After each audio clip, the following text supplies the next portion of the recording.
కలిప్రభావానికి దూరంగా ఉన్న పుణ్యక్షేత్రం. వ్యాసుడి శిష్యుడైన సూత మహర్షి మొదటిసారిగా 88,000 మంది ఋషులకు వేదాలు, పురాణాలు, శాస్త్రాల గురించి వివరించిన స్థలం. రామాయణ మహాభారతాలతో ముడిపడిన క్షేత్రం. అదే ఉత్తరప్రదేశ్లోని నైమిషారణ్యం.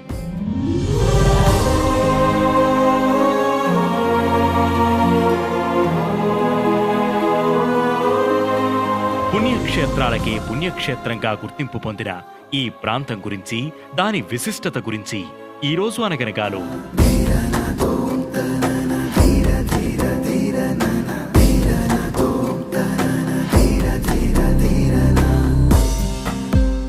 పూర్వం అసురుల బాధ భరించలేని ఋషులంతా తమ తపస్సుకు భంగం కలిగించకుండా ఉంటే ఓ ప్రదేశం సూచించమని బ్రహ్మను వేడుకుంటారు.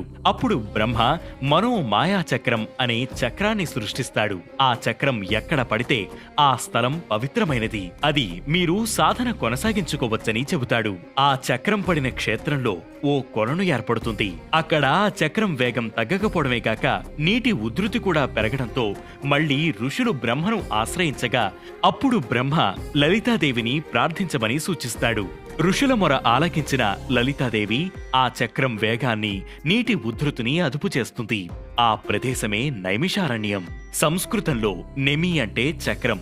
ఆ చక్రం పడిన స్థలమంతా అరణ్యం కాబట్టి దానికి నైమిషారణ్యం అనే పేరు వచ్చింది. ఈ క్షేత్రానికి రామాయణం కాలం నాటితో మూలాలు ఉన్నాయి. శ్రీరాముడు ఇక్కడ అశ్వమేధ యాగాన్ని నిర్వహించాడు. దదీచి మహర్షి వెన్నుముకతో తయారు చేసిన వజ్రాయుధంతో ఇంద్రుడు ఈ క్షేత్రంలోనే వృత్తాసురుణ్ణి సంహరించాడు.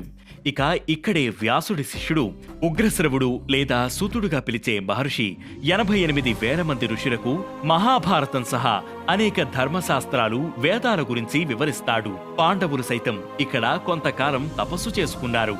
ఇక్కడ ఈ క్షేత్రంలోని లలితాదేవి ఆలయం ఓ శక్తిపీఠం కూడా.